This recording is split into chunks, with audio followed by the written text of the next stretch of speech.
NASA, girl, it does not pay to be American right now, baby. These people is in these lawmaking positions and they are just running amok with these laws.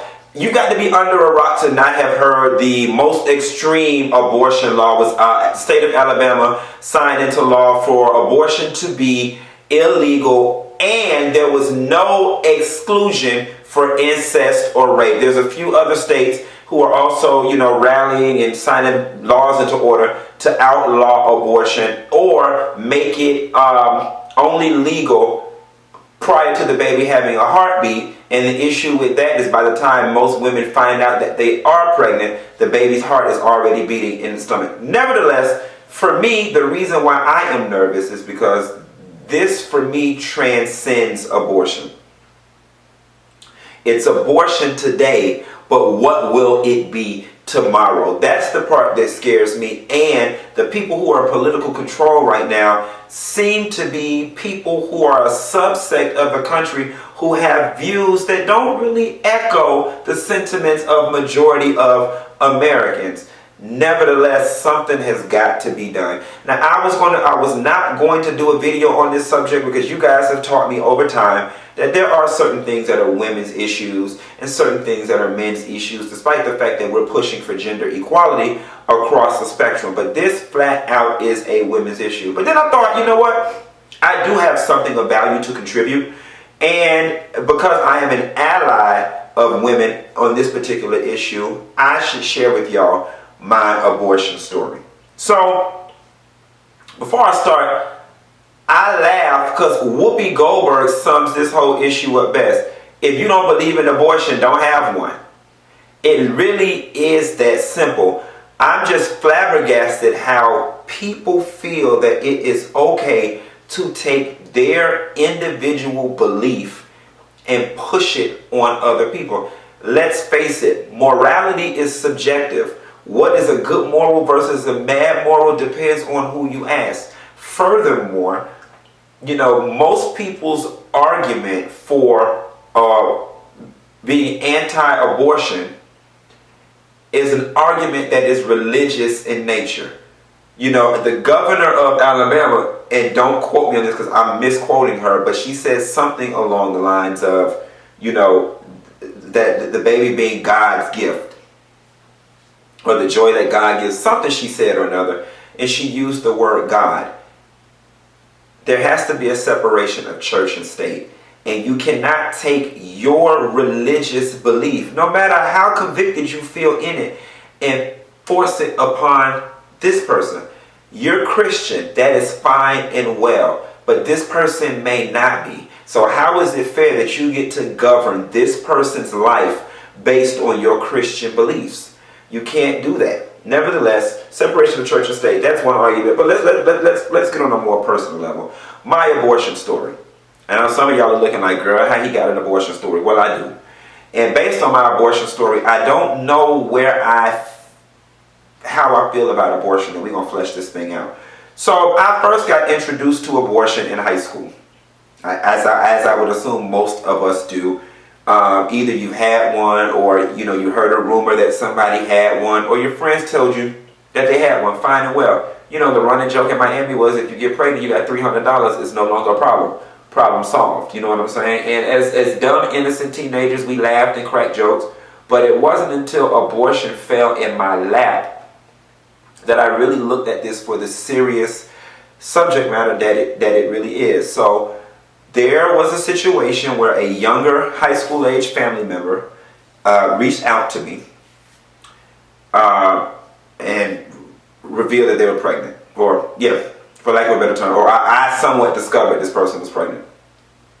And there was just no way possible that this person could have a baby. We're talking high school age. It just, that alone makes it rough. Not to mention the fallout in the family, the lack of finances. It just, overall, it was just not been a good situation for mommy or baby. I was not this person's parent or legal guardian. So one weekend, one Saturday, we go to the abortion clinic that all my friends in high school had went to. You know what I'm saying? The one, matter of fact, I called some of them and they told me which one to go to.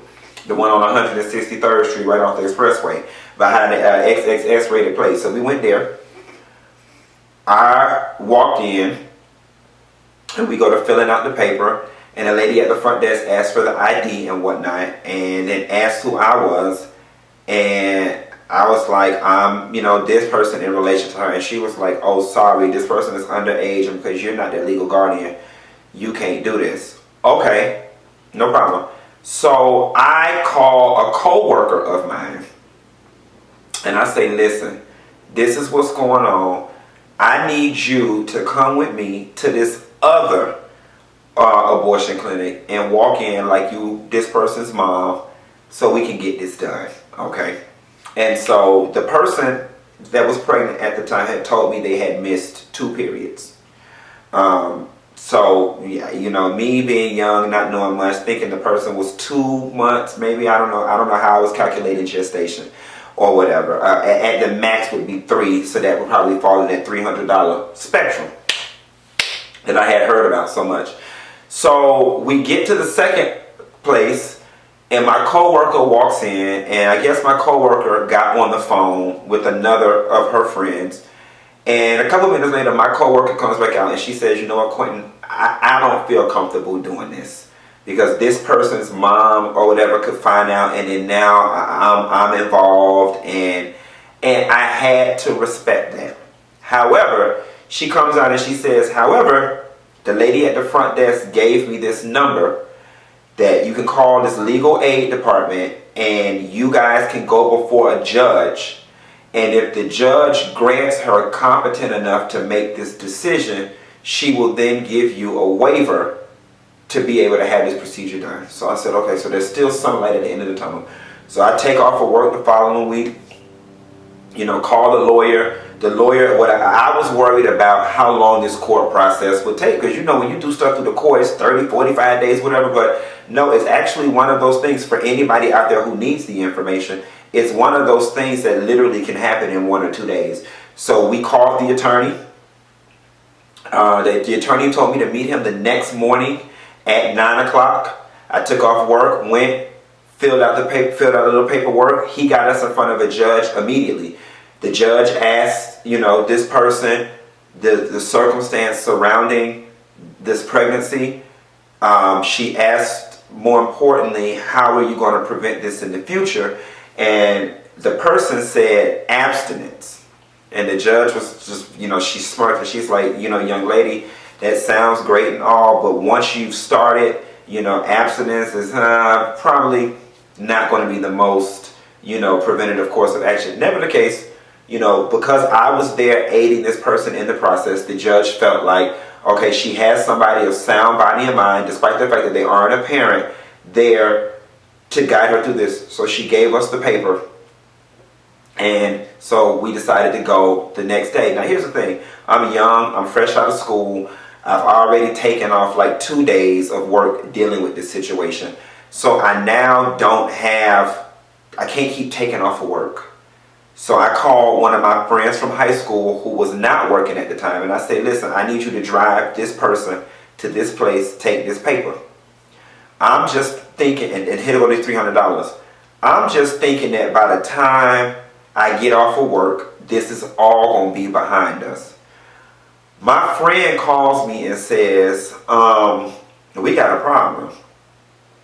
I said, what's the problem? She said, this person is 19 weeks. And at this tier level, this is now going to cost $800 and something odd dollars. And at the $300 that you gave, and it's a 2-part procedure, that they're going to have to put a ring in to dilate the cervix and then I guess pull the fetus out. So now I'm at work, y'all. I'm freaking out. I really don't know what to do because I am 22 at the time. The $300 that I already allocated to this situation was all that I had. It was all that I had. I did not know how I was going to come up with another $500 to go with this and to need it by tomorrow, because my friend said the people said they'll take the $300 and start the process or whatever. We got to bring the rest tomorrow. or tomorrow, or something like that, or whatever. So long story short, I end up borrowing like $40 from this friend, $100 from this friend, $150 from there. We get all the money. My friend takes her back the next day, and the process is done. Here is where my trouble with all of this and my feelings about it come in. This happened when I was about 22 years old. I am now 36. And the decision still haunts me somewhat. Only because it was all fun and games when the notion of the baby inside was just a clump of cells. Oh, child, $300 and the problem is over with. $300. But when you start talking 19 weeks, like a couple more weeks, that fetus possibly could have lived in an incubator. That's where my mind kind of started going. Like, nah, bitch, that was a baby. You know what I'm saying? Like, whoa. And I honestly do think that it would have been no ounce of remorse, no loss of sleep, had it literally been a clump of cells. But the fact that I know it was a 19-week-old fetus, it gave me pause then, and it still gives me pause now. Do I think I made the right decision and this family member made the right decision? Absolutely. Absolutely. Did that decision leave an emotional scar on me? So yes, it did. So I can only imagine what it left on her. I'm a degree of separation removed. You know, moral of the story is, number one, there's several more. It's a very personal decision. Number one. Number two, you know, going, how do I feel about it? You know, my personal belief, if it's under that 3-month mark, me personally, I'm cool. All right, you know. But when you start getting that 4, 5, 6, in our instance, 19 weeks, that's when I get a little uncomfortable. But even in my discomfort, I recognize and understand that it is this person's right to choose, despite my wavering mind on the situation. And I think that's what we've got to get to as a country, respecting people's rights. You know, this whole argument about it being murder, and it's a life, the moment the heart starts beating. Maybe it is, maybe it isn't. You know, I'm more so of the belief that it's not a life unless it would be viable at that time. You know, that's still very touch and go. But you know, the question that I have for all these people who believe life starts at heartbeat is then, why y'all ain't outside the hospital having fumes for every woman that have a damn miscarriage? You know what I'm saying? And I forgot what the stat is, but it's like 1 in 4 women have a miscarriage. If y'all honestly feel like life starts at heartbeat, then why is there not some outpouring of mourning when this happens to women? You know what I'm saying? Or why hasn't there been study groups and dollars set aside to explore spontaneous abortion, aka the miscarriage? You know, if you really feel life starts at the heartbeat phase, we'll save that argument for another day. Simply put, we in trouble, y'all. And I think at this point, it's not even about policy at this point. I think there's a segment of the population who feels unheard, who feels that the world is changing too fast for their comfort level, and they are striking out. They're striking out. You know, we already know that Trump put that guy in the Supreme Court, was it Kavanaugh, and he's anti-abortion. The reason that this Alabama abortion law was written so strictly and so primitively is because they are purposely trying to get it to go to the Supreme Court to overturn Roe v. Wade. So while some of y'all sitting back having y'all abortions in Florida, California, and Montana, thinking that this doesn't impact you, you need to understand the bigger play. That is why those lawmakers did not include the inclusion of incest and rape. They wanted the bill to be so out of control that it skims the line of violating people's constitutional rights, so it could go to the Supreme Court in hopes that Kavanaugh will, help assist in overturning Roe v. Wade, which will make abortion illegal federally. That means all 50 states for the slow section. So y'all, these crafty lawmakers out here are really, we got to pay attention, y'all. We got to pay attention. Like I said, I shared my abortion story to simply aid to the fact that people ain't going out there having these abortions for fun. They are in their decisions that not only impact the person who it happened to, but the person who assists, the people in the periphery, family members and all. It's not something that you go to bed with easy. This still haunts me at 35 years old. I'll be 36 in August, and I still think back to all the what ifs and oh my God. And moreover, that I'm glad that I was at work and not having to sit in that lobby. Another point, have you ever been into the lobby of an abortion clinic? Like, let me tell you something, that is not fun. It's not like going to get the damn cleaning at the dentist. There is a spirit of hopelessness and despair that resonates in the damn waiting room. Trust and believe, none of them are colorful, bright. They don't have the talk shows playing. It is a very grim, sad environment. And it's even worse when you see the people walking out the doors, humped over, holding their stomach, or some people even crying, don't know what to do. It is sad. Nobody chooses to want to have to do this, y'all. So that's my story. For y'all, I've never been one of those flood your lawmakers, call your congress people, but you need to figure out whatever it is you can do within your local community to make our voices heard.